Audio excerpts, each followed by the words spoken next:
Minasan, konbanwa, o genki desu ka? For today's video, tara, samahan niyo po kaming mag-yakiniku dito sa bahay.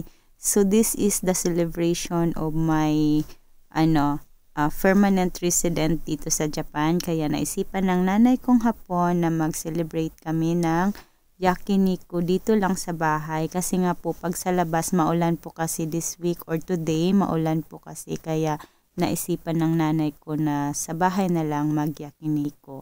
So, nabili po namin itong mga putahe na to last day pa kasi nag-grocery kami kahapon. Then, hindi po natuloy yung yakiniku namin last night.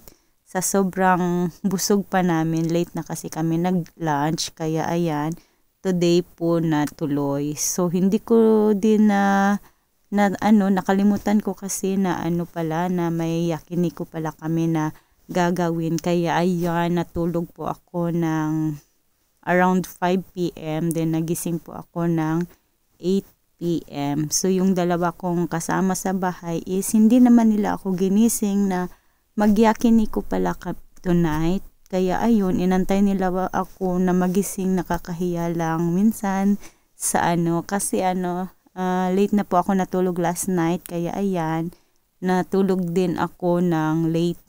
So, 5 to 8 po yung sleeping time ko talaga dito sa Japan. Then, ayan, nakakahiya kasi nga po, syempre, inantay nila ako at alam nyo ba na maaga yan sila kumakain. Pero itong hapon kasi, ayan, tingnan nyo siya. Hindi niya kasi ako ginising, inantay niya ako. So, nakakahiya kasi yung nanay niya nag-aantay din.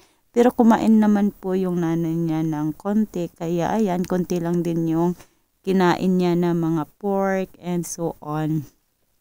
So, ayan, nakakasave din pala kapag ganito yung paraan ng pagkain ng yakiniku na sa bahay lang. Kasi, makakamura ka guys. And, lang din, medyo maamoy lang talaga siya sa buong bahay. Pero okay lang kasi mawala din naman. So, ayan, mabilis silang natapos na kumain kasi nga po, syempre, busog pa sila at ako naman, ayan, to the talaga. Kasi nga po, gusto ko talaga, favorite ko talaga yung yakiniku ng Japan.